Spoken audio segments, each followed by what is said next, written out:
give a shout out to Politically Street, man. That's one of the coldest names you can have.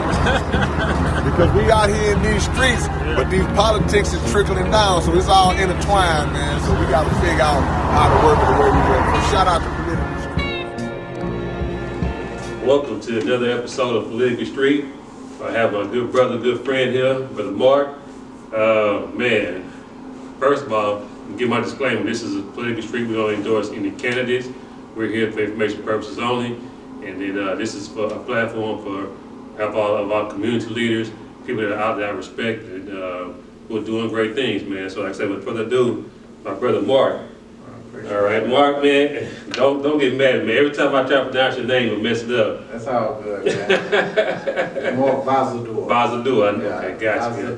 Balzadua, got you, man. So, man, welcome, man. I know you had a tough time getting here, but we got you here now, man. Yeah, so, I'm here, man. Yeah, man. So, what has Marc been up to, man? Because last time I talked to you was like, well, we had an event last year in January called Family Not Failing. And you came out, man, and really represented. I appreciate you, man. I really do. Yes, sir. I got to do that, man. It's my duty. Yeah. It's my duty, man. I just been keeping busy, man. You know, Yeah. working with James on the building them houses up. Got you, real estate. Yeah. As a matter of fact, we got that. This might be a lightweight plug, but we got that little building right there on Casa Corner, right? And I'm finna turn it into like a chicken shack. Got you. Right, and we're going to start selling like Cornish hens, so it might be a little plug for that. For those who don't know, can you explain exactly what Casa Corner is? Because this is going to be worldwide, man. So. Oh, okay. Well, Casa Corner is just a nickname for Little York and Easter Street. And they used to call it Casa Corner, right? And it used to be a notorious corner in the 80s and the 90s, and there used to be like 100 dudes out there, but nowadays it kind of died out right now. Everything was like all the way just the buildings was just broken down. They just fell in and everything else. So what we trying to do, of course, everybody trying to buy back the block. Check. Right, so we actually went back, we bought that building, right, and now so we're going to just try to bring some black businesses there. So we actually divided it into two. Okay. One building on one side, we're actually going to try to put a barber shop on one side, a restaurant on the other side, just trying to bring some life back to the community because there's nothing out there. The kids don't have nowhere to go work at or anything, right? That's true. And it's just a few black businesses out there. Matter of fact, the ones that we talked about with the Victory's Eatery, right, it just folded. It's closed down, Yeah. So, you know what I'm saying, we're going to try to put something out this summer and try to keep it up and keep it going. We're just trying to, we got to control the economy. I agree. We got to start somewhere. Right. So, Brother Marc just explained where it's at, but he didn't say exactly where it's at. It's in Acres Home. Oh, yeah. Oh, okay. Yeah. I thought it was understood, right? Yeah, no, it's not. To me, to you and I, it is. You know what I mean? So, yeah, man, Acres Home is a historically black community. It was at one point in time one of the largest in the United States, you know, and so, but now it's been a little diluted, you know, because people had left out, people got incarcerated, now all kinds of things were happening in black communities, you know what I mean? And so, what I want to commend you guys on is that you're creating the change that you want to see, because we know that if these kids don't have an outlet or a resource to go in and start making money, they're going to turn probably most likely to crime, you know what I mean? And so that's what's been going on a lot right now, you know, but, so do you mind giving a background of where you came from and how you got to this point where you are now? We're gonna segment into your book. You know, I read one. I hadn't read the other one yet. But I read "Raise Another Man's Child," which is an interesting read. It was interesting. I'm gonna explain that a little bit more. Okay, right? all right. Because it's an idea that I was trying to convey in there. I know it had a bunch of other stuff in there, but. Gotcha. So my name is Marc Balzadua. I'm born and raised in Houston, Texas, Acres Home. Of course, I did what we do in Acres Home, right? Let me say this. I ain't gonna say I did what we did in Acres Home like Acres Home is the worst place in the world, because it's not, right? It actually was a good community in the 70s, and it was a good community in the 80s, and then of course the crime wave, the crack wave, it actually destroyed communities across America, right? And Acres Home was one of the ones that got destroyed, and of course all of the black businesses, they went down, and of course all of the foreigners came in and they got the stores, they got the gas stations, they got everything else, and black people really don't own nothing but their homes, and you know, they're losing them right now, right, to the gentrification. But Acres Home kind of far enough out to where we're not going to get gentrified just like Fourth Ward and all them did. But they still building out there at a speed, right? So, and we got a little money, so we're trying to build, but sometimes we can't compete with the biggest builders, right? So, but of course, when the crack wave came, you know, you had the decision, either you're going to stay on the porch or you're going to get off the porch. I got off the porch, right? And I got off the porch, and of course, I played the game, and then I ended up going to prison in 1993. Oh, wow. And I didn't get out of prison again in 2004, right? And that's where this first book came, right? Then, of course, I thought I had it down pat. I thought I had a good understanding of life. I thought I had all the information I needed in order to succeed. Right. But it just, you know, when you go to prison when you're young, like you're 22 years old, and you get out when you're 33. I'm 33 in age, but mentally, I still had that 22-year-old in me, right? So sometimes the maturity just ain't there. You got the information because we're reading a lot of books, but the maturity not there to actually control yourself, right? So I was out for about 5 years, and then it got a little hard, got a little tight squeeze, and I was like, man, I'm finna go hit me a lick and, you know, just kind of like get back on my feet. And when I say hit a lick, I'm talking about get some drugs from, you know, I know people, and, you know, take it out of town and set it, and so on and so forth, right? And I did it one too many times, and I ended up going to jail again. Wow. Right, and I ended up doing 5 years, and then when I was in jail that time, I was like, that's it. You know what I'm saying? I'm too smart, I'm too bright to keep on making these same mistakes, right? And just this time, I just committed to myself to another course. Wow. You know what I'm saying? Wow. Thank God he blessed me to be here now. And I actually wrote 2 books about the experience. Right. So the first book that you wrote was called Thanks to Prison, correct? Okay, and the second one is called Raising Another Man's Child. Yes, sir. Yes, sir. All right, so let's talk about Thanks to Prison, man. Thanks to Prison. There you go. All right, so the Thanks to Prison, this is how I describe Thanks to Prison, right? I describe this as being a product of your environment versus producing the kind of environment that you want. The product of your environment, it goes like this. If you're a little kid that's born in Mexico, you're going to speak Spanish and you're going to eat tacos because that's what they do. Check. Right? I was a little kid that was born in Acres Home. So I talked the language that they talked. I did what they did. And what they did was, because I came out of a hustling family, I hustled. Right? So I wasn't doing nothing that was abnormal. Right? But what we was doing actually led us to prison or it led us to the graveyard. So it led me to prison. Right? And then of course, let me say this, I was never a dumb kid. In the 70s, I went to Wesley Elementary. I was like in the vanguard of all of those 3rd, 4th, 5th grade, the gifted and talented. I took a test. This one I actually left Acres Home because I didn't leave Acres Home living there, but I actually got bused to Hamilton Vanguard. Because I went to a Vanguard school, so I was like the top of the class over there. Then when I got into high school, my mother was like, what you gonna do? You gonna keep on with the Vanguard? And I was like, nah. By this time when I'm a homeboy, they going to the regular part of Booker T. Washington. So I wanted to go to the regular part. So, and I always tell people this, it was crazy because I was just a little misguided kid. I'm begging my mama to be regular. Mama, let me go to the regular program. Let me go, I just want to go where my friends at. You know, I'm begging her to be regular. Right? Who does that, right? But I did that, and she actually relented, and she actually let me go to the regular part. And of course, I aced that. I graduated number 9, ranked number 9 because the work was so easy. We was already doing it in the 8th grade in Vanguard. Right. And I aced that and came out of there. So I was never a dumb kid. So when it came for the drugs, they put the drugs in my hand. I wasn't no dumb kid.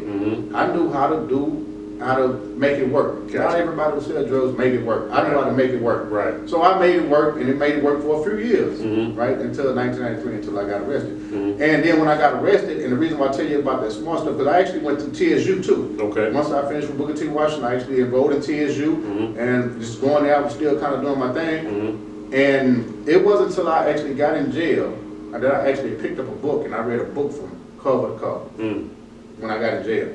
Right. What was that book? Do you remember? I don't even remember, man. It was some little, because they got like little goofy little books that's floating around the jail. Like, it's like they ain't even working. They're like maybe a little kid story, or it wasn't much a kid story, some kind of little love story that took place like in the South. When, you know what I'm saying? It was like, it was nothing that you'd probably be interested in, but I just picked it up one day and I was just looking at it and I said, it was nothing else to do in jail. Right. I started reading it, right? And when I read it, I was just like, man, that was a good thing, right? And I started looking for other books. And that led me to read this book, read that book, read Malcolm X's book. And then, of course, when I got to prison, like, they had a library, and I was like, man, I want that book, I want to read that one, I want to read that one, I want to read that one. And that's what I did. So I just started reading books, and once I read Malcolm X's book, I seen what Malcolm X, while he was in prison, he actually transformed his life, and that actually inspired me. And I was just like, that's what I'm going to do, Malcolm. I'm going to do the same thing you did. I'm going to come back sharper, smarter, right? I'm going to come back more in shape, everything, right? And that led me on my path to just start reading. And as I read, my son was growing up. Be mindful that I had a son, he was 1 year old when I left, and his mama bring him to visit. So now I'm in the system now. about 3 years, 4 years now. So this little dude, he 3, 4 years old. He running around visitation.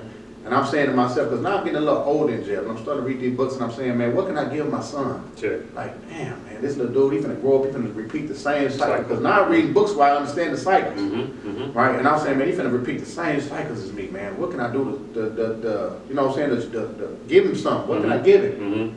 And then I say, well, I know what I'm gonna do. I'm gonna start writing letters. So I just started writing letters to him. You know, hey, man, you know, if I read a book, just say I read Think and Grow Rich, or I read How to Win Friends and Influence People. So if I learned the lesson, I said, man, I'm gonna write in there, hey man, you know, be mindful of this when you get big, do this, this, right? And then at the same time, I was actually reading a book called the Think and Grow Rich book. By Napoleon Hill. By Napoleon Hill. The Think and Grow Rich book was, the guy in it said, Napoleon said, if you want to get rich in America, there's 2 ways to get rich in America. One way is to inherit some money, and I know we're gonna inherit our money, right?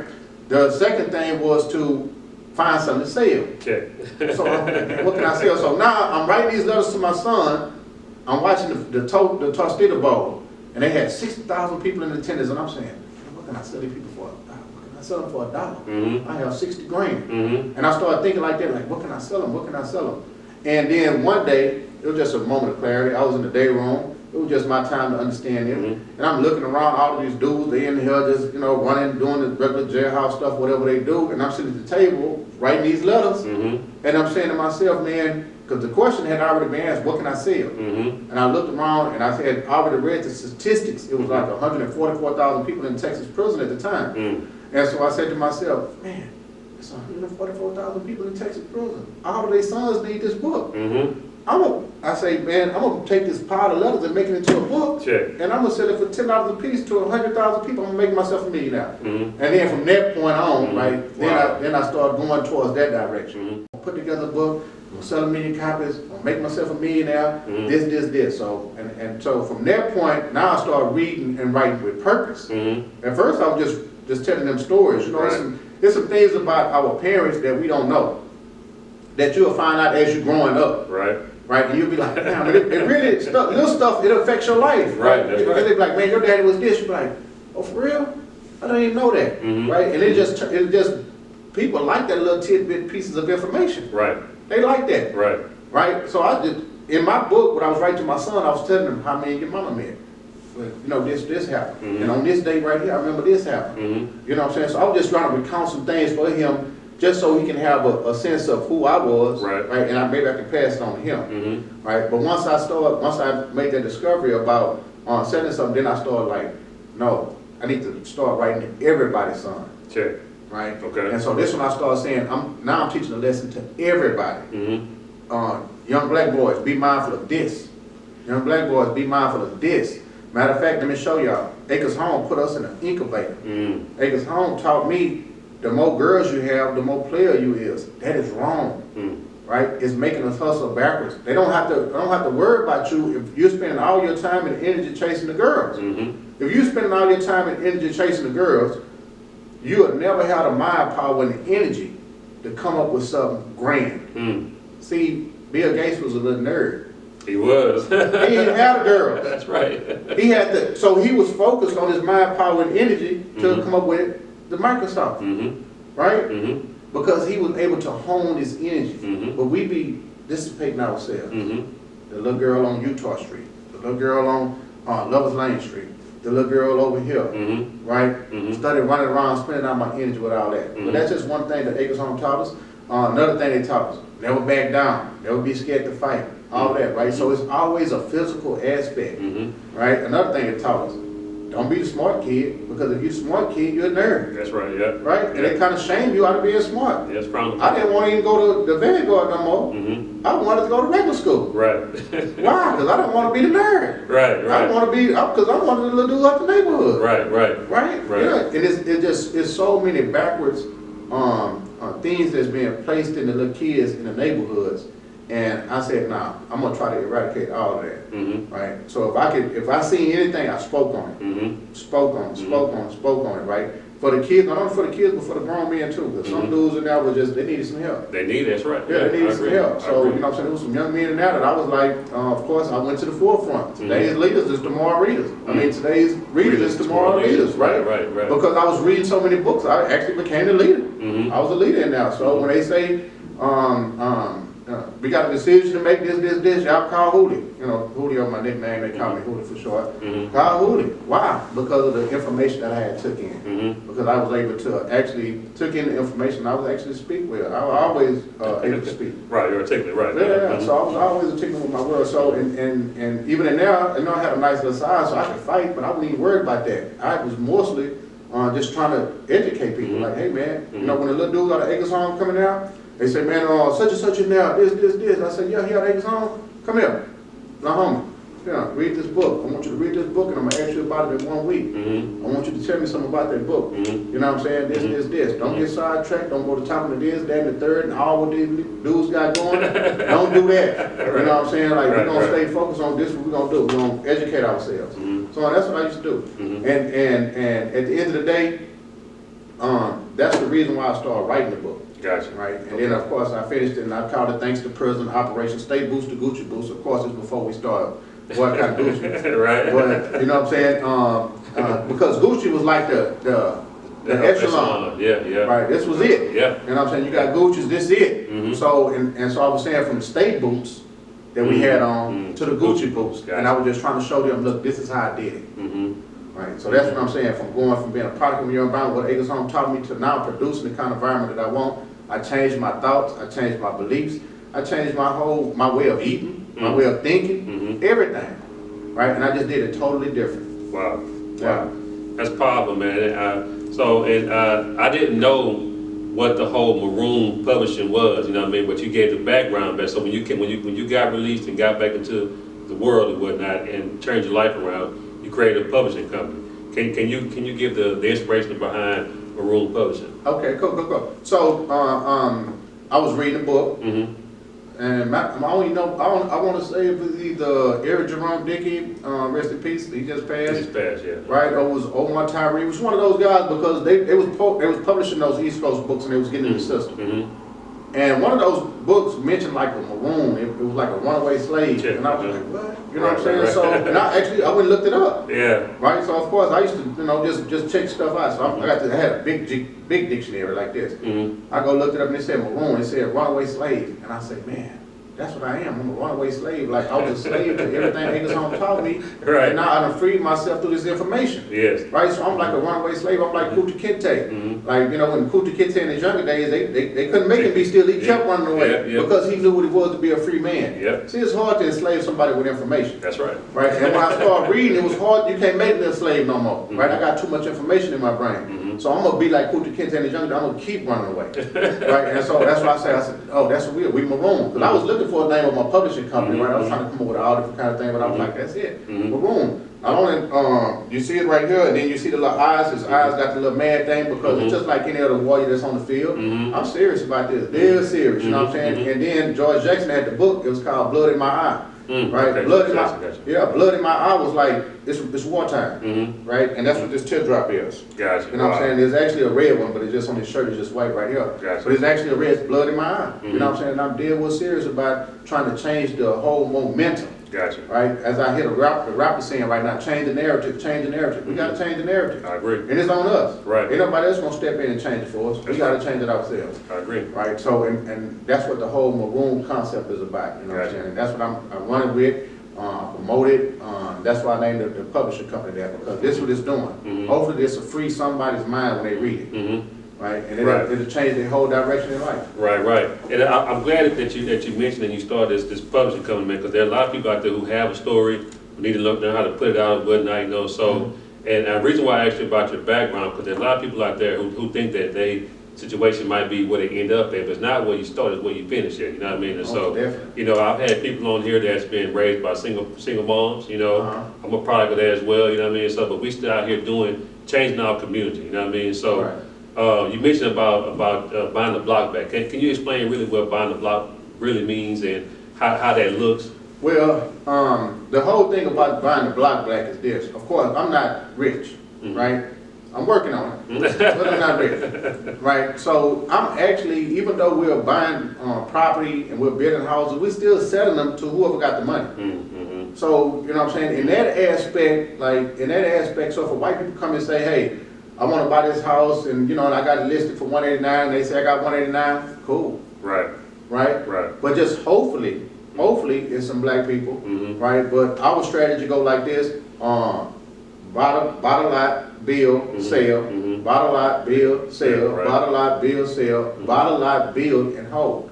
We play it like we play the Monopoly game. Right. You know Monopoly? I remember Monopoly. You buy 4 green houses, then after you trade in the 4 green houses, you get that one red hotel. And you constantly collect money. That's when you collect the big money. Right. You see? So that's what we're doing. Buy, sell, buy, sell, buy, sell, buy, build, and hold. And then once we hold it, right, I'm gonna collect that rent from it. And really, when I build, my mind is build duplexes. Right, so hold that money right there. Right? But you got everybody renting Acres Home now. Like, all kinds of people coming to Acres Home right now, man. So, but you know, and not to cut you off, but it's this. I love Acres Home, man. Right, I love Acres Homes. It's tatted on my back from side to side. Right, I'm one of the ones who, when they say represent, which is just represent Acres Home, I represented Acres Home in the worst of situations. When you walk in the county jail and they say, man, where you from? And it's 10 dudes out the south side, and I say, I'm from Acres Home. You know you got some business. They finna, it's finna come to you. It is what it is, It is what it is. So I done represented it. I love it. I called Acres Home my mama. I always say I had 3 mamas. My Mexican mama that had me, my black mama that raised me in Acres Home, because it's the community that shaped me. Right? And I'm a single family, same thing. I mean, a single parent, right? So I love Acres Home, but at the end of the day, it is just a place. You know what I'm saying? I'm gonna give back to it as much as I can to everybody else. But then I have to look at like a Jay-Z. You know what I'm saying? At some point, like he had to leave away from it. Right. You know what I'm saying? Now he got the money to change it, but he took some people with him. You know what I'm saying? And I'm sure he give scholarships back to Marcy projects and all that. And I'm probably in my mind, I'm thinking to myself, I'll do the same. But I'm actually gonna build a big house in Acres Home. I'm gonna build a community in Acres Home. Good deal, man. And the reason why I kind of frowned up a little bit about the renters is because when I was on my campaign trail, what I noticed is that a lot of our communities they have transient livers. There's nobody that's like in there. They're not stationary and like homeowners. So when you have transient livers, they're not cemented into what's going on around the community. You know what I mean? If you don't have any buy-in, then that's how the community pride leaves. You see? So let's say you got a person that stayed there for a year, then they move. You know what I mean? Or so that they have no connection to our community. You know what I mean? And so that's why, like, we got to figure out ways of making the house affordable enough to where a single parent, a single mom can go in and stay there, and then cultivate her kid into a better environment, better situation. You know what I mean? And so, but it's going to be hard. So it's going to take time, because we even in Acres Home now. You and I talked, I think, last week about these killings and stuff that's going on, and just victims of the surrounding. It is what it is, you know what I mean? And so it's unfortunate, because I was when I called you, I was just so hurt about when I need to be doing something, you know what I mean? You say, well, no, Rob, you're doing it now, man, by creating a podcast. And so I appreciate the encouragement, because I was just about to get there and go do my own march, you know what I'm saying? It makes us feel like that sometimes. Sometimes it's like the David and Goliath fight. Like, who wants to actually step out on the field against Goliath? This dude been killing dudes for years. Who wants to get out there against him? But sometimes it was just that little kid that came and said, what? You got to kill me too, man. Because I'm finna get out there against you. And then God got behind him and pushed him, and then, you know, everything happened. So it's the same thing with us. You know what I'm saying? We never know which one he gonna use. That's true. So you might think to yourself, man, I ain't doing enough. But you might be doing just enough. And we never know when our big break will come. Just like me with the book, so I still haven't sold my million copies yet. But I'm working on it. They coming. But I'm working on it. I've been sold about